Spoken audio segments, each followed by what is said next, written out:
ummuka. Summa man? Inan. Ibu, ibu, ibu, ibu. Kenapa ibu dapat 3 kali? Karena ibu yang mengandung, ibu yang menyusukan, ibu yang melahirkan. Bapak kalau mau dapat 3, coba mengandung, coba melahirkan, coba menyusukan. Bagaimana mungkin kami bisa ngandung, Pak Ustadz? Pulang dari sini, beli 1 kelapa muda, ikat di perut 9 bulan 10 hari. Bagaimana kami bisa melahirkan, Pak Ustadz? Pulang dari sini, beli mangga, telan sama biji-bijinya. Besok pagi, keluarkan. Biar kau tahu rasanya melahirkan. Bagaimana cara kami menyusukan, Pak Ustadz? Siapa yang masih punya bayi di rumah, pulang dari sini, ambil anaknya, susukan. Ustadz pernah nyoba? Pernah. Anak saya bayi, saya kasih. Dia nggak mau. Dia tahu. Ini kok aneh, kata dia. Makanya kalau ada orang durhaka kepada ibunya, ada orang minum, ada orang judi, ada orang zina, kenapa hidupnya enak? Bukan berarti Allah lupa, azabnya nanti di akhirat. Tapi ada orang di dunia sudah kena azab. Siapa dia? Orang yang durhaka kepada orang tua. Kau gendong ibumu dari, apa nama kampung kita? Belete. Belete. Kau gendong ibumu dari sampai ke kota suci Makkah Al-Mukarramah. Kau bawa tawaf dan sa'i.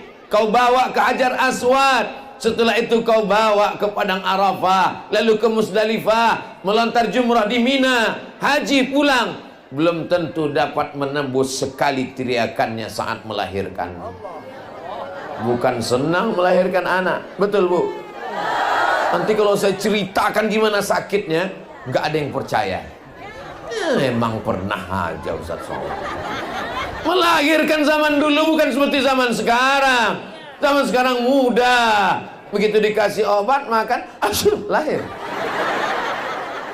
Zaman dulu meregang nyawa, bersimbah darah, mati sebagai taruhannya. Makanya kalau kau mau bahagia hidup, senangkan ibu. Buat ibumu seperti raja, maka rezekimu akan menjadi seperti rezeki raja-raja. Bukan hadis Nabi. Dapat Ustaz Somad di grup WhatsApp. Saya ini anak pertama, adik saya anak kedua. Dua-duanya laki-laki, nggak ada saudara perempuan. Berat ibu saya melepas saya pergi ke Mesir. Jauh nak. Datang paman saya, saudara ibu saya laki-laki. Apa kata dia?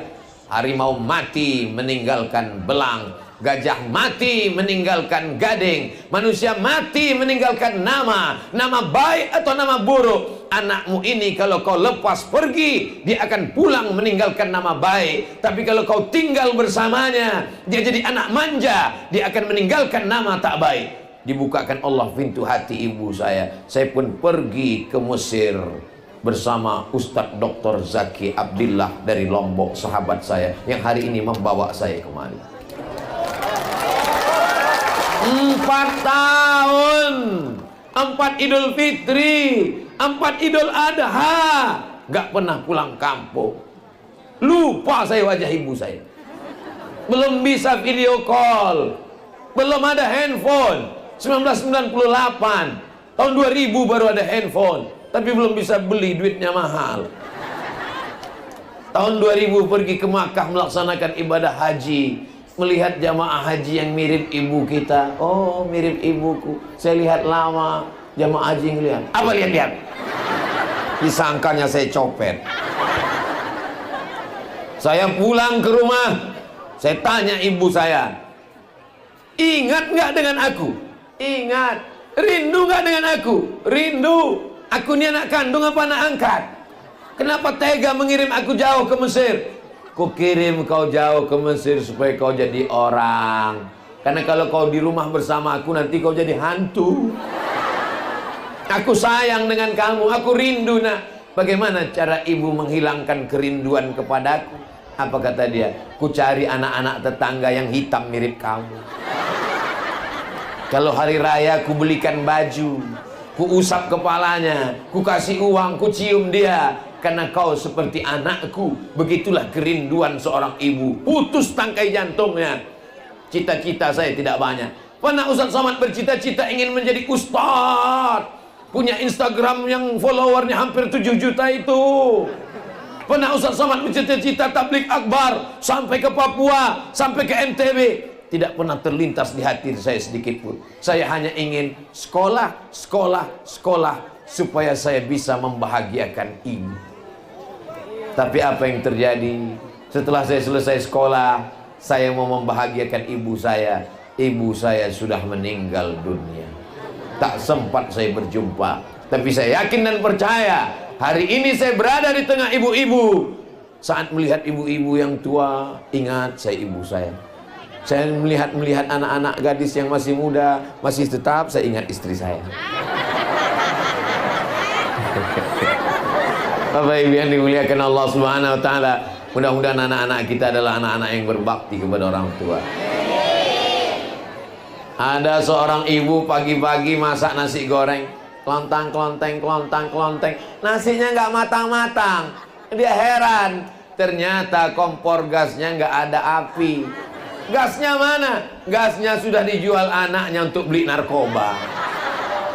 True story, kisah nyata. Orang kalau sudah kena narkoba nggak bisa membedakan mana ibunya, mana musuhnya. Dia cabut goloknya. Ibu, mari rantaimu, mari. Kenapa? Dia mabuk, dia sakau. Ini salah siapa? Sedikit banyak salah kita juga.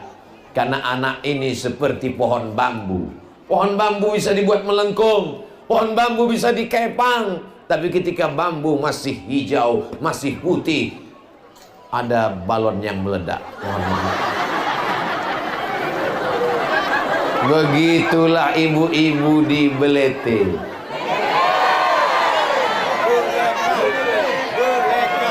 Beleka. Begitulah ibu-ibu di Beleka.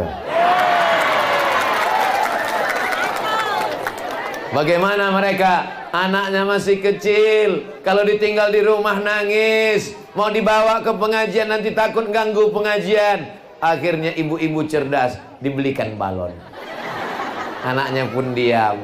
Malang tak dapat ditolak, untung tak dapat diraih. Suara ustadz menggelegar, balon pun pecah. Belikan balon yang baru. Abang-abang, saya sudah iklankan balon Anda. Jangan lupa 2,5%.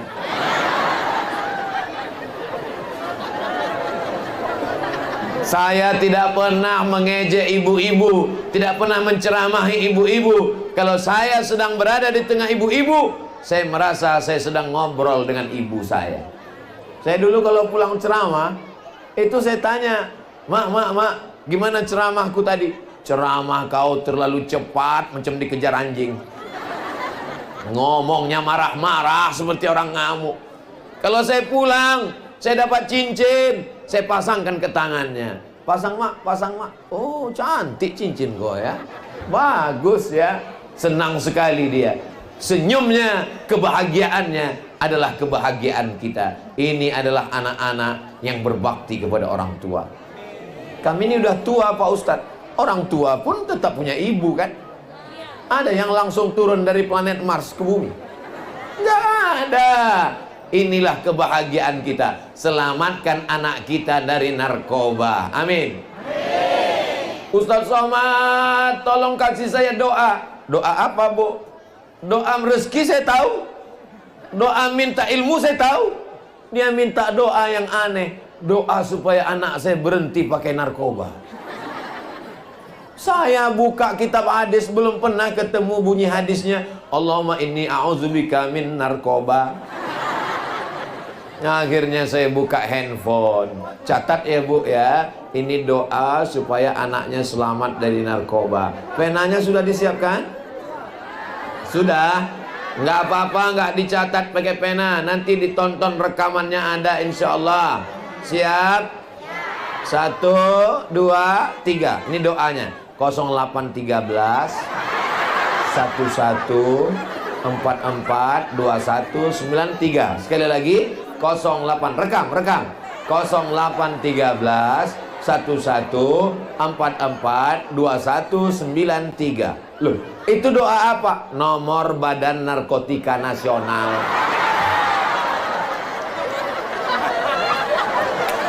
Jangan malu punya anak pecandu narkoba. Daripada dia disimpan di rumah, menyimpan bom atom yang akan meledak, mau nyimpan bom. 4 orang kena narkoba. Pertama, bodoh karena kabel-kabel urat otaknya putus. Yang kedua, gila, berakhir dengan kegilaan. Anak dibunuh, istri dibunuh, orang tua dibunuh demi uang untuk membeli sabu-sabu. Betul? Yang ketiga, penjara, ditangkap polisi. Yang keempat, mati karena sakau menggelegar. Sebelum dia pakai narkoba, dia ambil kipas, dia pun mengkipas. Sebelum pakai narkoba dia berkipas. Begitu dia pakai narkoba, kipasnya diam, kepalanya goyang. Saya cuma mau ngasih tahu rambut saya belum beruban. Jamaah yang dimuliakan Allah Subhanahu wa taala. Siapa yang bisa menjaga anak-anak kita? Kita. Ustaz Somad, nanti selesai pengajian tolong ke rumah sebentar. Ada apa, Bu? Kita makan-makan. Wow, amazing. Saya pun datang, makan, enak, minum. Setelah selesai, Ustadz, kami mau bicara 4 mata. Saya khawatir, jangan-jangan dia mau nawarkan anak gadisnya. Ustadz, bisa kita bicara 4 mata? Jangankan 4 mata, 3 pun bisa. Apa masalahnya? Anak saya kena narkoba, Pak Ustadz. Mantap! Langsung masuk ke BNN. Ini nomornya.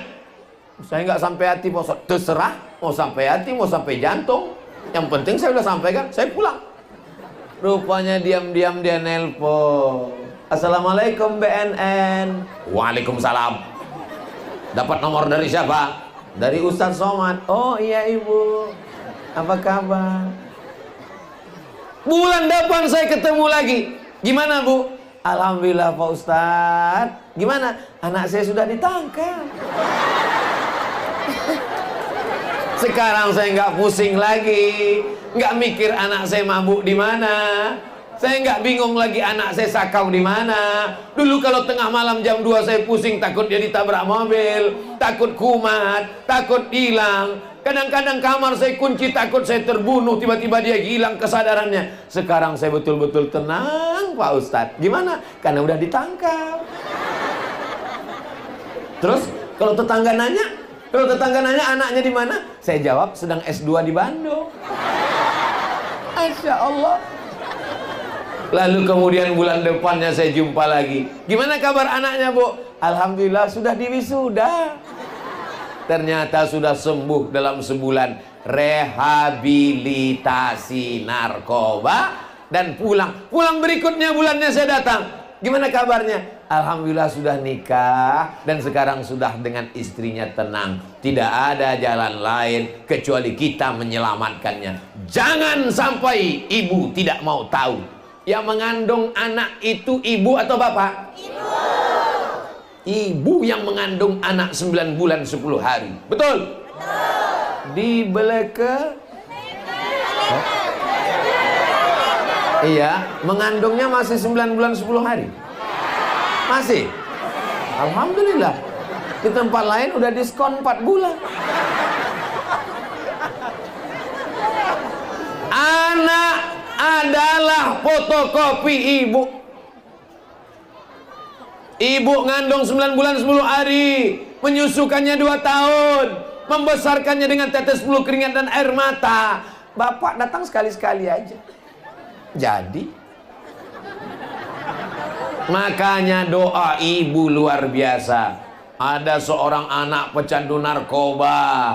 Ibunya pergi ke Makkah. Dia beli dirigen, diisi air zam-zam. Dia tawaf 7 putaran. Orang lain berdoa, Rabbana atina Orang lain berdoa, subhanallah walhamdulillah wala ilaha illallah wallahu akbar. Orang lain bertalbiyah, labbaik Allahumma labbaik. Dia enggak. Doanya cuma satu. Anakku berhenti narkoba, anakku berhenti narkoba, anakku berhenti narkoba, anakku berhenti narkoba, anakku berhenti narkoba, anakku berhenti narkoba.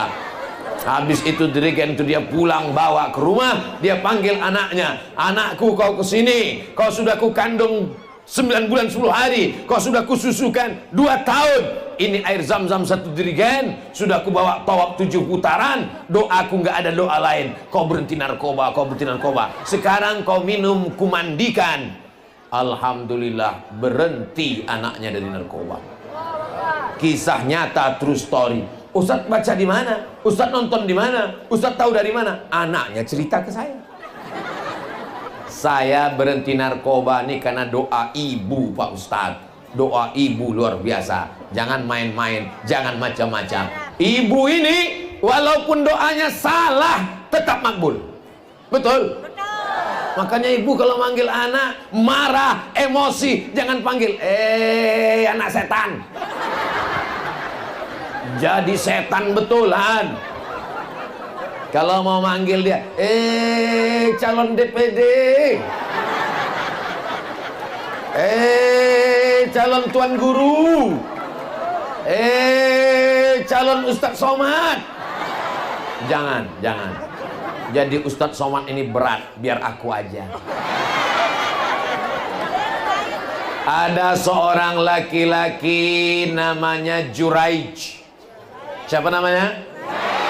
Juraij. Juraij tidak kerja, dia hanya beribadah kepada Allah. Dia hanya berzikir, berdoa. Dia hanya sholat pagi, petang, siang, dan malam. Suatu ketika ibunya lewat di tempat dia beribadah. Ya Juraij, dia diam. Allah, Allah, Allah, Allah, Allah. Ya Juraij. Ya Allah, ya Allah, ya Allah. Panggilan yang ketiga, ya Juraij. Dalam hatinya, mana yang lebih mulia, Allah atau ibu? Allah. Allah lebih mulia. Maka dia diam. Akhirnya apa kata ibunya? Ya Allah, jangan matikan Juraij sebelum matanya melihat WTS, wanita tuna susila. Marah ibunya karena 3 kali dipanggil gak menyaut. Jangan matikan Juraij sebelum matanya melihat wanita tuna susila. Apakah doanya dikabulkan Allah? Jangan kemana-mana, kita lanjutkan setelah yang satu ini. Kalau acaranya di TV gitu ada iklannya. Ini karena kita langsung nggak pakai iklan. Apakah mungkin Juraij ketemu dengan wanita tuna susila? Nggak mungkin. Dia orang soleh, dia nggak pernah keluar tempat ibadah, dia beribadah saja dari kalangan Bani Israel. Tidak mungkin dia ketemu wanita tuna susila. Tapi karena doa ibunya dikabulkan Allah, apa yang terjadi? Tiba-tiba ada perempuan hamil, bukan kekenyangan, perempuan yang hamil, dan perempuan ini ngaku ini anak Juraij. Lalu orang kampung datang menangkap Juraij. Apa kata mereka? Juraij pembohong, Juraij penipu, Juraij pendusta. Selama ini kau nampaknya berzikir, rupanya engkau sudah melakukan zina. Kata Juraij, jangan bunuh aku, tunggu anaknya lahir. Akhirnya anak itu pun lahir. Datang Juraij menusuk pusar anak itu. Pusar apa pusat? Pusar. Ditusuk pusarnya. Ya gulam, oh my son, oh anakku, hei anak bayi, hei bocah, oh baby, man abuka. Kalau bahasa kampung saya, who is your father? Siapa bapakmu? Hei anak kecil, gara-gara kau aku difitnah. Sekarang kutanya kepada engkau, siapa bapakmu? Mukjizat datang, karamah diturunkan Allah. Anak kecil ini menjawab, Ra'il ghanam, bapakku adalah pengembala kambing. Ternyata Allah subhanahu wa ta'ala menunjukkan, maka ada beberapa bayi yang bisa berbicara ketika kecil. Di antaranya adalah Juraij karena keutamaan seorang ahli ibadah. Akhirnya orang kampung minta ampun, maafkan kami Juraij, kami mohon maaf Juraij, kami mohon maaf Juraij, karena kami sudah memfitnah engkau.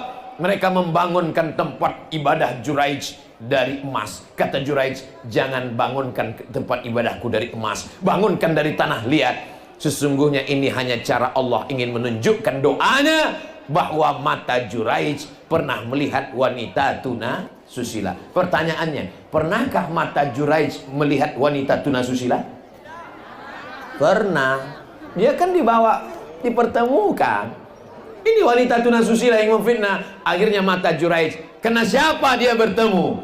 Karena ucapan seorang ibu. Maka ibu kalau ngomong hati-hati. Alhamdulillah di sini kelihatannya ibunya baik-baik semua. Dari mana Ustaz tahu ibu ini baik-baik? Jilbabnya panjang, bajunya panjang, anak-anak kecil dibawa pengajian. Tuh, anak kecil dibawa pengajian. Nanti anak-anak ini kalau sudah besar, nanti dia gadis, dia lajang, dia remaja, dia cantik jelita, dia ganteng. Ditanya sama istrinya, abang dulu pernah kenal dengan Ustadz Somad? Oh iya, waktu pengajian di pesantren Inen Lemu. Siapa yang bawa? Ibu saya. Ibu saya dulu selalu bawa saya pengajian. Enak ceritanya. Tapi ada anak kecil yang lain. Kamu dulu waktu kecil dibawa ibumu kemana? Dangdut. Kamu dulu waktu kecil dibawa ibumu kemana? TikTok. Kamu dulu waktu kecil dibawa ibumu kemana?